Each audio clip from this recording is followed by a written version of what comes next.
আসসালামু আলাইকুম। Gravity school of সায়েন্সের ডিজিটাল প্ল্যাটফর্মে সবাইকে স্বাগত জানাচ্ছি। আমি ইসার হাবিব। আজকের এই ভিডিওটিতে মূলত আমরা আলোচনা করব তাপগতিবিদ্যা, অর্থাৎ পদার্থবিজ্ঞান দ্বিতীয় পত্রের প্রথম অধ্যায় তাপগতিবিদ্যা, এই অধ্যায়টি নিয়ে। আমরা এই অধ্যায়টার আলোচনাটা কিভাবে করব এটা আগে বোঝা দরকার। এই অধ্যায়ের আলোচনাটা আমরা করব, প্রথমে থিওরি আলোচনা করব, তারপরে হচ্ছে এই অধ্যায় রিলেটেড যত এমসিকিউ আছে তা আলোচনা করব, অ্যান্ড দেন হচ্ছে এই অধ্যায় রিলেটেড সিকিউ বা সৃজনশীল আলোচনা করব। এইভাবে আমরা ধারাবাহিক লেকচার তৈরি করব এবং সেই লেকচারগুলো আমাদের ইউটিউব চ্যানেল এবং ফেসবুক পেজে আপলোড করব। তাই সবাইকে অনুরোধ করছি আমাদের সাথে থাকার জন্য, আমাদের ভিডিওগুলো দেখার জন্য এবং শেখার জন্য। এবং একই সাথে আমাদের যে ইউটিউব চ্যানেল সেখানে সাবস্ক্রিপশন এবং ফেসবুক পেজে ফলো করে আমাদের সাথে থাকার জন্য অনুরোধ করছি। দেখো, আজকে আমরা শুরুতে তাহলে আলোচনা করব তাপগতিবিদ্যার প্রথম কিছু লেকচার। দেখো, টাইপ 1-এ যে জিনিসটা আলোচনা করব সেটা হচ্ছে তাপমাত্রা এবং তাপমাত্রা পরিমাপের বিভিন্ন স্কেল। যেহেতু আমরা আমাদের আজকের আলোচনার বিষয় তাপগতিবিদ্যা, তাহলে শুরুতেই জানতে হয় তাপগতিবিদ্যা এই জিনিসটা কি। আসলে পদার্থবিজ্ঞানের একটা গুরুত্বপূর্ণ শাখা হচ্ছে তাপগতিবিদ্যা, এবং পদার্থবিজ্ঞানের যে শাখায় তাপ এবং তাপের সাথে সম্পর্কিত বিভিন্ন ট্রাম বা শক্তি, মেন কথা হলো তাপ এবং শক্তি, এই দুইটা রিলেশন নিয়ে আলোচনা করা হয়, সেটাকে মূলত তাপগতিবিদ্যা বলে। তাহলে আমরা সেই তাপগতিবিদ্যা আজকে পড়ব। তাহলে তাপগতিবিদ্যা পড়তে গেলে আমাদের তো প্রথম কাজই সেটা হচ্ছে তাপ এবং তাপমাত্রা সম্পর্কে জানা। যদিও আমরা তাপ এবং তাপমাত্রা দুইটা জিনিসকে একইভাবে দেখে থাকি, কিন্তু পদার্থবিজ্ঞান এটার বিস্তর পার্থক্য রয়েছে। তাপ জিনিসটা হচ্ছে যারা পদার্থবিজ্ঞানের ছাত্র তারা কিন্তু অবশ্যই বলতে পারে তাপ জিনিসটা কি। তাপ হচ্ছে এক প্রকার শক্তি যা আমাদের শরীরে ঠান্ডা বা গরমের অনুভূতি জাগায়। পক্ষান্তরে তাপমাত্রা হচ্ছে কোনো একটা বস্তুর তাপীয় অবস্থা। যখন দুইটা বস্তু পরস্পরের তাপীয় সংস্পর্শে আসে, তখন কোন বস্তুটা তাপ গ্রহণ করবে এবং কোন বস্তুটা তাপ বর্জন করবে, এটা যে ধর্মের উপর নির্ভর করে, বস্তুর যে ক্যারেক্টারিস্টিক্সের উপর নির্ভর করে, সেটাই কিন্তু কোনো একটা বস্তুর তাপমাত্রা। সেটাই কি তাপমাত্রা।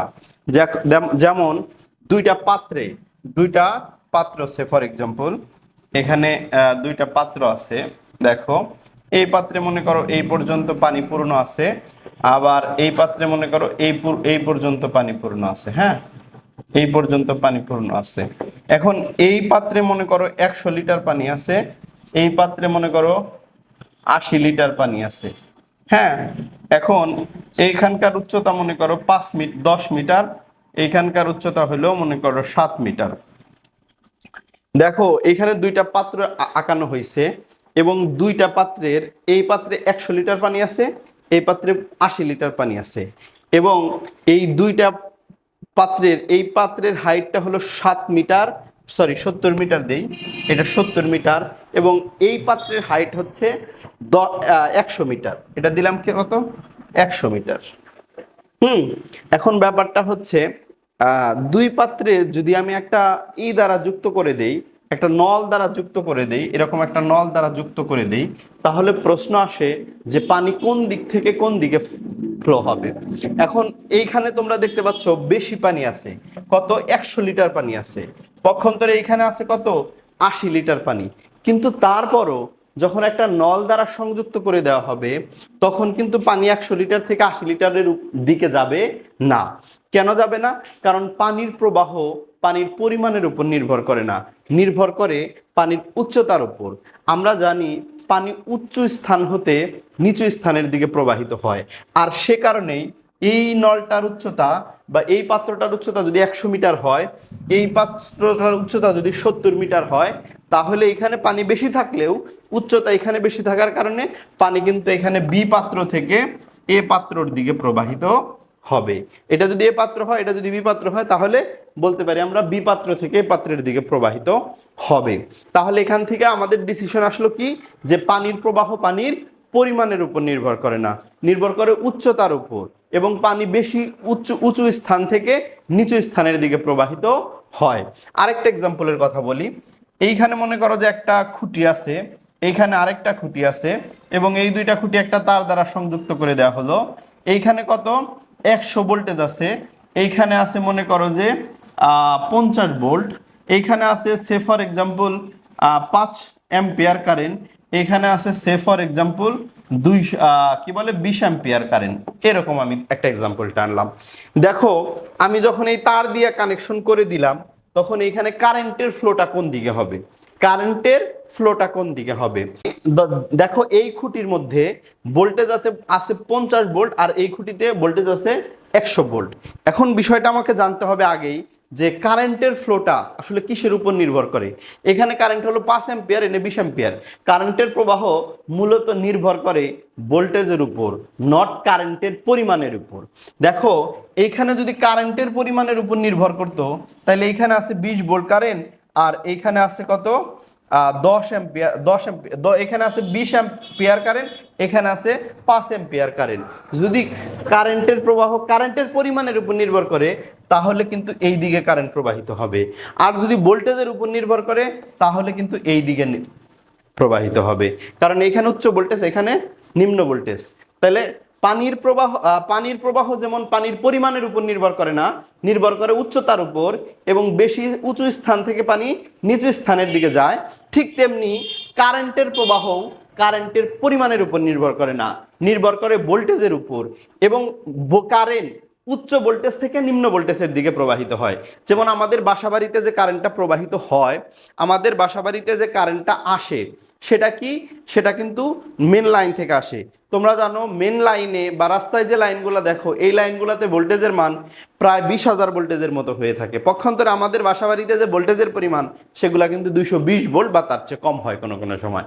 সাধারণত 220 ভোল্ট আসার কথা, কোনো কোনো সময় কম আসতে পারে। তো এই যে কারেন্টের প্রবাহ হইলো, আর যে মেন লাইন থেকে আমাদের বাসায় কারেন্ট আসতেছে, মেন লাইনে 20,000 ভোল্ট, এখানে 220 ভোল্ট, এই কারণেই মেন লাইন থেকে কারেন্ট আমাদের বাসার দিকে আসে। বুঝতে পেরেছো ব্যাপারটা? তাহলে আমি এখানে দুইটা এক্সাম্পল টানলাম। একটা পানির প্রবাহ পানির পরিমাণের উপর নির্ভর করে না, নির্ভর করে উচ্চতার উপর। ঠিক তেমনি কারেন্টের প্রবাহ কারেন্টের পরিমাণের উপর নির্ভর করে না, নির্ভর করে ভোল্টেজের উপর। বেশি ভোল্টেজ থেকে উচ্চ ভোল্টেজের দিকে বেশি ভোল্টেজ থেকে কম ভোল্টেজের দিকে কারেন্ট প্রবাহিত হয়। ঠিক তেমনি দুইটা বস্তু যদি পরস্পর তাপীয় সংস্পর্শে আসে, দুইটা বস্তু যদি এরকম পরস্পর তাপীয় সংস্পর্শে আসে, একটা এ বস্তু আর একটা বি বস্তু, তাহলে এইখানে তাপের প্রবাহ কোন দিকে হবে। মনে করো এই বস্তুর ভিতরে তাপমাত্রা আছে 50 ডিগ্রি সেলসিয়াস, এই বস্তুতে তাপমাত্রা হইল 70 ডিগ্রি সেলসিয়াস। এই বস্তুতে তাপের পরিমাণ আছে মনে করো যে 150 জুল, এই বস্তুতে তাপের পরিমাণ হচ্ছে 200 জুল। এখন দেখো তুমি এই দুইটা বস্তু যখন তাপীয় সংস্পর্শে আসবে তখন তাপের প্রবাহটা কোন দিকে হবে, এ বস্তু থেকে বি বস্তুর দিকে যাবে নাকি বি বস্তু থেকে এ বস্তুতে যাবে। এটা কিন্তু কিসের উপর নির্ভর করবে, এটা কিন্তু নির্ভর করবে তাপের উপর, না তাপমাত্রার উপর। দুইটা বস্তু পরস্পর তাপীয় সংস্পর্শে আসলে কোন বস্তু তাপ দিবে আর কোন বস্তু তাপ নিবে, এই বিষয়টা নির্ভর করে তাপমাত্রার উপর। যেই কারণে তাপমাত্রা বেশি কোন জায়গায়, তাপমাত্রা বেশি হইল বি বস্তুতে। তাপমাত্রা বেশি কোথায়, তাপমাত্রা বেশি হচ্ছে বি বস্তুতে। যেই কারণে দুইটা বস্তু তাপীয় সংস্পর্শে আসলে তাপমাত্রা বি থেকে এর দিকে প্রবাহিত হবে। তাপমাত্রা বেশি তাপমাত্রা থেকে কম তাপমাত্রার দিকে তাপের প্রবাহ সংঘটিত হবে, অর্থাৎ বি বস্তু থেকে তাপ এ বস্তুর দিকে প্রবাহিত হবে, বি বস্তু থেকে তাপ এ বস্তুর দিকে প্রবাহিত হবে। এখানে তাহলে তিনটা জিনিস একসাথে মনে রাখলে সুবিধা আছে। 1 নাম্বার পানির প্রবাহ পানির পরিমাণের উপর নির্ভর করে না, উচ্চতার উপর নির্ভর করে। 2 নাম্বার কারেন্টের প্রবাহ কারেন্টের পরিমাণের উপর নির্ভর করে না, ভোল্টেজের উপর নির্ভর করে। এবং ঠিক একইভাবে তাপের প্রবাহ তাপের পরিমাণের উপর নির্ভর করে না, নির্ভর করে তাপমাত্রার উপর। এ কারণেই শুরুতে আমি তাপমাত্রার সংজ্ঞা দিছি। তাপমাত্রা হচ্ছে কোনো বস্তুর তাপীয় ধর্ম, যা নির্ধারণ করে দুইটা বস্তুর তাপীয় সংস্পর্শে আসলে কোন বস্তুটা তাপ দিবে এবং কোন বস্তুটা তাপ নিবে, অর্থাৎ তাপের প্রবাহ কোন দিকে সংঘটিত হবে। আশা করি তাপ এবং তাপমাত্রা এবং তাপগতিবিদ্যা এই ব্যাপারটা সবাই বুঝতে পেরেছো।